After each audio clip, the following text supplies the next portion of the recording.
خیلی خوش اومدیم به یه ویدیوی دیگه از من. این قسمت راجع به پارت 2 مهاجرت با من هستش.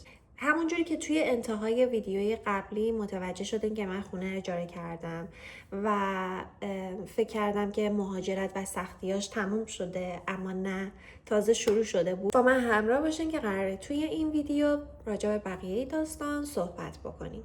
بعد از اینکه شرایطم یکم اوکی تر شد و خب کار داشتم، خونه هم اجاره کرده بودم، شرایطم یکم رو به راه تر بود، مادرم به من زنگ زد و گفتش که من میخوام بیام استانبول و با تو زندگی بکنم.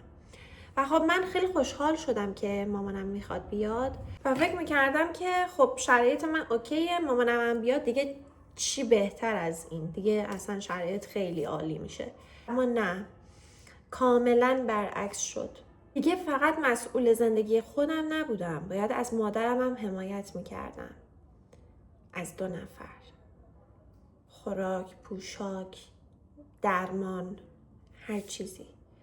و فقط 1 نفر اینجا باید کار میکرد و هزینه ها رو پرداخت میکرد.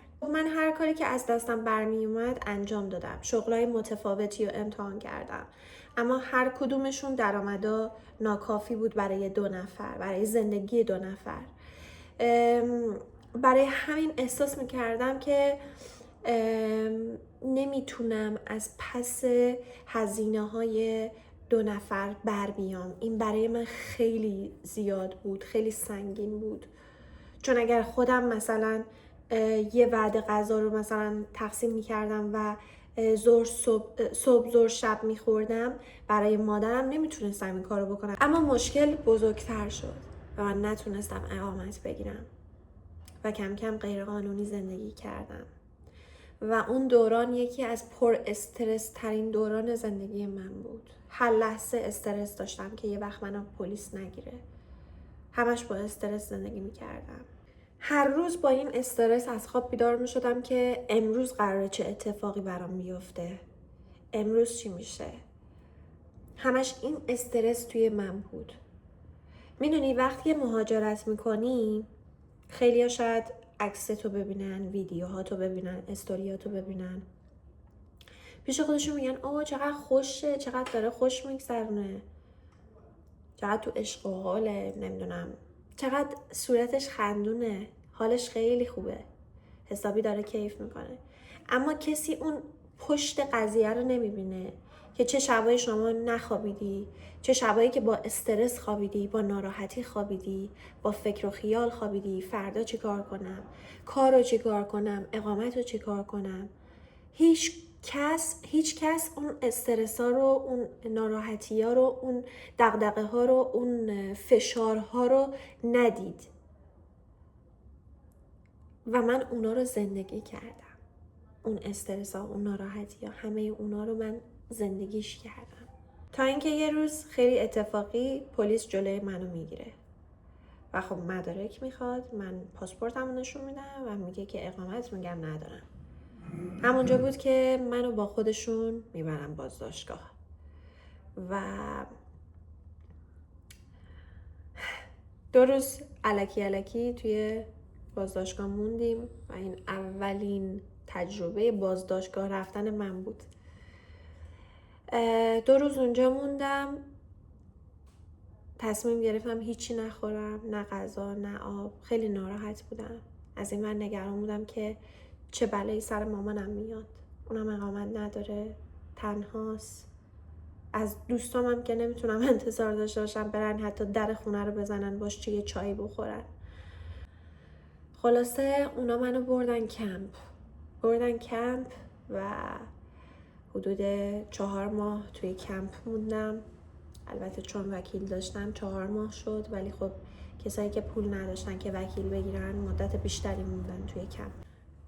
و 4 ماهی که هیچ وقت از ذهنم پاک نمیشه. چقدر سخت بود، چقدر تحمل کردم، چقدر قوی هستم. خیلی حتی یه دورانی توی کمپ من افسردگی شدید گرفته بودم، نمیتونستم بخوابم و خب رفتم دکتر کمپ، اونجا یه دکتر داشتن، معاینه شدم و قرص افسردگی خوردم، قرص خواب خوردم. و خب این روحیات منو بیشتر میریخت به هم، هورمونامو بیشتر میریخت به هم. خلاصه که دوران خیلی سختی بود و من گذروندمش، تحملش کردم تا وقتی که آزاد شدم. وقتی کار میکردم یه کوچولو مثلا پس انداز بذارم کنار. خیلی دختر جمع کنی هستم. خلاصه که وقتی که من رفتم کمپ، تمام اون پس اندازایی که داشتم دادم به مادرم. گفتم من نمیدونم چقدر اون داخل میمونم، اما اینا رو پیش خودت نگه دار، اجاره خونه رو بده، خرج خورد و خوراکت بکن، چون که نمیدونیم چی پیش میاد. وقتی که از زندان آزاد شدم دوباره از صفر شروع کردم، چون که پس انداز صفر شده بود، کار، پول، هیچی، و دوباره باید دنبال کار میگشتم، اونم با درآمد بالا که بتونم از پس 2 نفر بر بیام. به پیشنهاد یکی از دوستانم رفتم کلاب شبانه کار کردم. شاید وقتی اسم کلاب شبانه میاد خیلیا قضاوت میکنن، اما بیاییم اینجوری نباشیم. من فقط میخواستم که دوباره بلند بشم، از صفر یه ذره بیام بالا، بشم 2. همون جایی که اصلا فکرشو نمی کردم با شوهرم آشنا شدم و یعنی اگر من اون کارو قبول نمی کردم، اگر من توی اون کلاب نبودم، شاید هیچ وقت ما همدیگر رو نمیتونستیم ببینیم. اما ببینید که تمام اینا که دست به دست هم میده، اینا همه سرنوشت شماست و از قبل خدا برای شما در نظر گرفته. شما نمیدونید که عشق واقعیتون و مرد زندگیتون و زن زندگیتون رو تو چه شرایطی، توی کدوم مکان، توی فضای مجازی یا حالا چه مکانی بیرون میبینید. همین باعث شد که من یاد بگیرم آدما رو از روی ظاهرشون، از اینکه کجا ملاقاتشون کردم قضاوت نکنم یا ردشون نکنم. چون که خیلی ها میگن آره مثلا مردی که توی کلاب پیدا بشه مرد زندگی نمیشه، اما واقعیت چیز دیگه ایه. شما نمیدونید که با چه مردی کجا و چه جوری آشنا میشید و سرنوشت شما با هم گره میخوره. و از اونجا داستان ما شروع شد و زندگی من تغییر کرد. و خب ازدواج کردیم و برای ویزا اقدام کردیم و فکر میکردیم که ویزا بعد از چند ماه میاد، اما هنوز شما میبینید الان 2 سال شده ویزا نیومده برای کشور شوهرم. و زندگی شروع شد و پر از چالش، پر از اتفاقای غیر منتظره بود برامون. خلاصه که با صبر و تحمل و عشقی که به همدیگه داشتیم، رابطمون همینجوری رفته محکمتر و محکمتر می شد و اون حسمون به همدیگه بیشتر و بیشتر می شد. امیدوارم که این ویدیو رو دوست داشته باشید، از همراهی کردن با من خسته نشده باشید.